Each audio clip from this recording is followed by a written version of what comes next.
Vakfımız 2013 yılında kuruldu ve yaklaşık 11 yıldır insani yardım alanında çalışmalarımız var. Programımız nihayete erecek. Tekrardan katılım sağladığınız için de teşekkür ediyoruz. İlk zamanlarda buradaki tüccarlar vasıtasıyla, çünkü şimdi banka sisteminde çalışmadığı için biz onu gördük. Ailesi Filistin'de, kendisi burada okulu bitirmiş ve annesinin vermiş olduğu cevap: biz evlerimizi terk etmeyeceğiz. Yani öleceksek de burada ölelim. Yani cennet bize Sina'dan daha yakın diyerek duygularını bizimle paylaşıyordu. Faaliyet raporumuzdan bahsetmeden önce 7 Ekim'den bu yana 100 günü aşkın bir süredir işgal rejiminin ABD ve Batı desteğiyle gerçekleştirdiği soykırıma, katliama ve ambargoya karşı izzetlice ve şereflice direnen Filistin direnişini destekleyip her zaman onların yanında olduğumuzu bir daha ifade ediyoruz.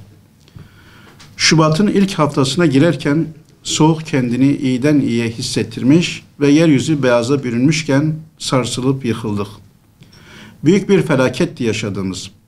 Bir semt, bir ilçe veya bir şehir değil, 11 ilde yaşandı bu asrın felaketi. 9 saat arayla 2 büyük deprem ve kaybetmiş olduğumuz 50 bini aşkın canımız. Söz yok, acılar tarifsiz, gözler yaşlı, ciğerler yanık. Enkaz altında gelen yardım çığlıkları, kurtulanların ise barınabilecekleri bir yuvaları kalmamış bir halde soğukta çoluk çocuk tir tir titrediği zamanlardı yaşadıklarımız. Allah böyle bir acıyı bir daha yaşatmasın. Evet, tarihin en zor zamanlarından biriydi. Acımız çok büyüktü. Ama kardeşlik duygularımız, imanımız, yardımlaşma ve dayanışma ruhumuz dipdiri ve eminiz ki bu felaketten çok daha büyüktü. Sadece Türkiye değil, bütün dünya katıldı bu duygularıyla. Tek yürek, tek nefes olduk. Sesimi duyan var mı nidasından sonra kimseden tek çıt çıkmaz ve herkes enkazdan gelecek en ufak sese odaklanırken tek ses, tek nefes olmuştuk. Aracılığımız ile depremin ilk anlarında Türkiye'den ve yurt dışından gelen birçok yardım tırını deprem bölgesine ulaştırarak halkımızın ihtiyaçlarına cevap vermeye çalıştık. Bir toplumda şehirler yıkılınca değil, umutlar yıkılınca her şey bitermiş. Umudu ayakta tutan ve her yere ulaştırmaya çalışan tüm kurum ve şahısların çalışmalarını kıymetli görüyor ve takdir ediyoruz. Biz de Umut Kervanı olarak depremin hemen ardından seferber olduk ve ekiplerimizi harekete geçirdik. Depremden etkilenen illerimizde onlarca noktada aşevleri kurduk. Depremzede halkımızın yanında olarak yaralarının sarılacağı ve ihtiyaçlarının giderileceği gün kadar aşevlerimiz ile hizmet verdik ve 3 milyonu aşkın kardeşimize sıcak yemek ikramında bulunduk. Aşevlerimizin yanı sıra yakacak, soba, giyim, battaniye, hijyen malzemesi, çocuk bezi, bebek maması ve temel ihtiyaçların mevcut olduğu lojistik merkezleri oluşturup sosyal marketlerimizde depremzede kardeşlerimize yardımları ulaştırarak kardeşlerimize hizmet etmenin sevincini yaşadık. Ayrıca depremzede çocuklarımız için de manevi rehberlik destek merkezleri oluşturarak depremin olumsuz etkilerini üzerlerinden atmalarını ve normal hayatlarına devam edebilmelerine yardımcı olmaya gayret ettik. Ayrıca sağlık kabinleri oluşturarak gönüllü doktorlarımız depremzede kardeşlerimize hafif sağlık hizmetleri verdiler. Bu faaliyetlerimiz Ramazan ayında da devam etti. Ramazan ayı boyunca da depremzede kardeşlerimize yaptığımız yardımları devam ettirdik ve Ramazan boyunca sahur ve iftar başta olmak üzere birçok konuda kardeşlerimizle birlikte olduk.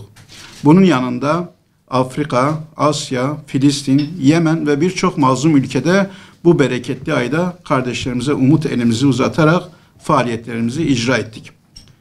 Yaşadığımız bu büyük felaketin ardından deprem başta olmak üzere doğal afetlerde halkımızın yanında olmak amacıyla AFAD ile akredite olacak şekilde arama kurtarma ekiplerinin kurulması için adımlar attık ve 2024'ten itibaren de ekiplerimizi de sahada aktif olarak faaliyet yürütecekler. Değerli basın mensupları, 11 yıldır olduğu gibi bu Kurban Bayramı'nda da hayırseverlerimizin kurban ibadetlerini yerine getirmeleri için vekaletlerini aldık ve yurt içi ve yurt dışında kurban organizasyonları gerçekleştirdik. Bu yıl önceliğimizi yıkımın büyük olduğu Adıyaman, Hatay, Malatya ve Kahramanmaraş illerine verdik. Deprem bölgesinde kestiğimiz kurban etlerini konteyner ve çadır kentlerde yaşayan halkımıza dağıttık. Ayrıca yurdumuzun dört bir yanda tespitli olan ihtiyaç sahibi ailelere kurban eti ulaştırdık. Ortak faaliyet yürüttüğümüz kurumlarla beraber 4 kıta 23 ülkede kurban faaliyetlerini icra ettik. Toplam 21.494 hisse keserek 143.293 ailenin faydalandığı yaklaşık 750.000 kişiye 450 ton kurban eti ulaştırdık.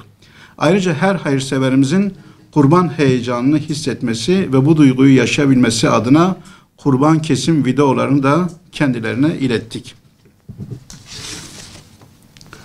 Umut Kervanı olarak yurt içinde yapmış olduğumuz gıda, giyim, nakdi yardım, kırtasiye yardımı, ev eşyası yardımı, et yardımı gibi kalemlerde toplamda 120.623 haneye 67.510.181 TL değerinde ayni ve nakdi yardımda bulunduk. Yurt dışında ise başta Filistin olmak üzere Yemen, Suriye, Afganistan, Asya ve Afrika ülkelerinde cami, medrese, katarak ameliyatı, su kuyusu, kurban, gıda, giyim, ekmek, Kur'an-ı Kerim, nakdi yardım, sıcak yemek, süt keçisi, kömür, battaniye olmak üzere toplamda 37.672.893 TL değerinde yardım faaliyetinde bulunduk. Genel toplamda ise 2023 yılında yurt içi ve yurt dışında 263.916 aileye 1 milyondan fazla kişinin faydalandığı 105.183.075 TL değerinde insani yardımda bulunup kalıcı eserlerimizi de yine kardeşlerimizin hizmetine sunduk. Umut Kervanı olarak geçen yıllarda ihtiyaç sahibi depremzede ve yetim ailelerimize nasıl umut olduysak inşallah 2024 yılında da iyilik kervanı olarak umutları yeşertmeye devam edeceğiz. Bu konuda yardımlarını esirgemeyen tüm hayırseverlerimize bir kez daha teşekkür eder. Rabbimizden kendilerine kat kat ecir vermesini dileriz. Rabbimiz yaptıkları tüm yardımları katında kabul etsin, mallarını bereketlendirsin ve bedenlerine sıhhat, afiyet versin. Bununla beraber yardım çağrılarımıza cevap vererek yardımları ihtiyaç sahiplerine ulaştırma konusunda bizleri yalnız bırakmayan, ihlasla, samimiyetle fedakarlık yapan tüm kardeş ve bacılarımıza da teşekkür eder. Rabbimizden kendilerinden razı olmasını dileriz. Umut Kervanı ailesi. Sizlere de çok çok teşekkür ederiz. Bizleri kırmayıp geldiğiniz için.